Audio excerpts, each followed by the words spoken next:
Welcome back then folks to day 3, build number 6 of pack number 13 in the Special Projects series. Of course I've featured a couple of different Spoon versions before. My favourite Spoon will probably always remain the DC2, because I just love the DC2 anyway, and I like the minimalist approach which it has. This one is much more hardcore and significantly quicker. Now there are a couple of different versions of the Spoon NSX from this kind of era.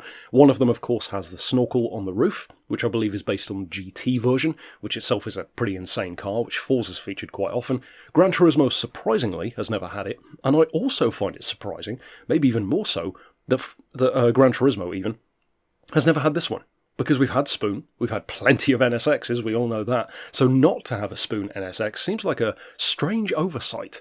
But hey, there you go. This one is properly quick though, and as you can see there from the specs, very, very lightweight as well. So this is the version that they did that was based on the NSX-R, not the NSX-R GT. So it does have that big old hanging bottom lip that sticks out in real life, which of course you can't do in the game unfortunately, but we get as close as we can, and of course as always there'll be a link in the description to this player's livery. A lot of people have, as you would expect, done this build, done this livery in particular, so it depends who you want to support, which one you want to go for. As far as the parts though, stage 1 weight is what we've got. I have upgraded the tyres from sports hards to sports softs, just because why not? You don't have to do that, but I thought, let's give it just a crazy amount of grip. As far as the club sports section, we've got the sports clutch and flywheel, stage 2 weight as well, the power restrictor and the ballast. Like I said before, it's always handy to have them because they're so cheap.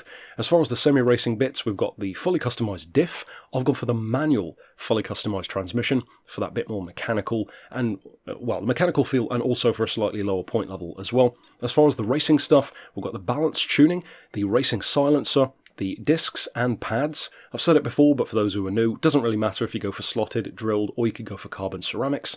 I'll leave it down to you. As far as the suspension, that is fully customised.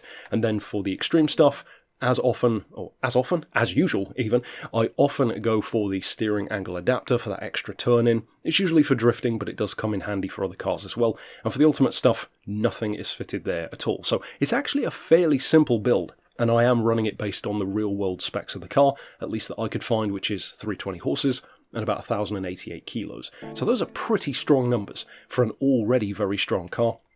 The NSX is fairly expensive in this game, so technically this is probably one of the slightly more expensive cars to build, even with the minimal parts.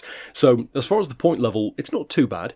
Sports softs obviously add quite a bit to the point level as well, so you'd probably be, I'd imagine, just over 600 points maybe with the hards. As far as the suspension, we've got 115mm on ride height. Again, sounds super high, but it really isn't. You can see there it sits just right. We've got 4 on anti-roll, 30 and 40 for the dampers, 2.75 for the springs, 1 degree of camber, so probably less than you might be thinking. And as far as the toe, I've towed in 0.5 on the front and in 0.20 on the rear. As far as the diff, my preference for this one is 1010.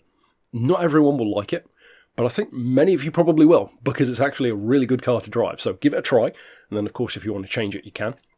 As far as the transmission, as I completely overshoot it, I've got that one set up around 190 miles an hour, which I would think should be enough for most tracks. If you need it to be longer for whatever reason, I guess you could do that, and certainly of course if you need it to be a closer ratio box, you could do that as well. As far as the power restrictor, etc., you want 98%, so just a little bit of power restriction to get us to 320, and as far as the ballast, to bring us up to the correct weight, you want to add 34 kilos. I've opted to put that all the way to the front, because this is a very rear-biased car. I mean, it's still a 56% over the back-end car, but it's an improvement. It's a bit closer to 50-50. As far as the downforce, we're running the maximum amount. Curiously, it's one of the relatively few cars that I can think of to have a lot more downforce on the front. And of course part of that is because it doesn't have a crazy big rear wing, but you can't really do that unless you want to step away from the replica side of things. And then over here, you can see all the bits that we've done. So, like I said, it's pretty easy. It's a pretty simple build, and all that remains really is to jump out to the track. Suzuka on this occasion seems appropriate to show you what it can do in practice. Now, I expected this car to be, in a similar way to the TVR, funnily enough, a machine which I may have to keep jumping back into the shop and out to the track and into the shop to kind of get it exactly where I wanted it to be, to make it more drivable.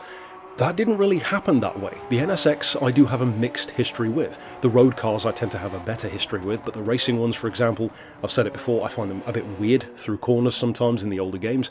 This thing is spot on. I love the way it handles through corners. Now, you can slip out through a corner, even with the soft tyres on it, but it's a very, I don't know how you describe it really, it's kind of a controlled slip. You can kind of use it to your advantage, and even if you don't, you know it's going to do it. And the car is very receptive to your input, which is what you'd expect from a car that's as legendary as the NSX, with, of course, Senna's involvement, especially being the Type R model as it is. And then with the Spoon aspect on top, if this were an actual Spoon, you'd expect it to be an absolute monster around the track.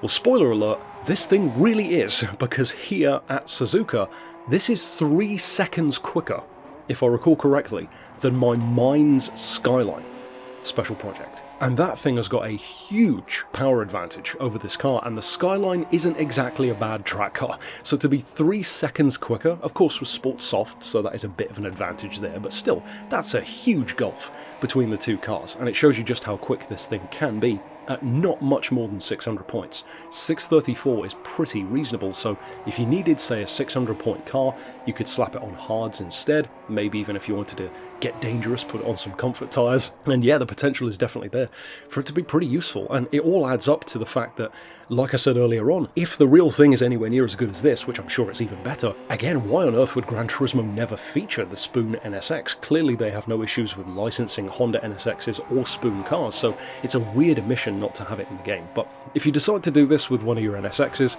I hope of course you enjoy it. It's probably one of the highlight cars from the pack, because even though Spoon can sometimes be a bit repetitive with their liveries and stuff, this one I would say is a standout car. It's very, very good to use and very, very quick. And the slight way that it's challenging is also pretty forgiving at the same time. It's hard to describe it, but if you drive it, you'll understand what I mean. If you do decide to use it, I hope you enjoy it. You could definitely get some racing use out of it. And of course, check out the other special projects from this week as well. But for now, thanks for watching.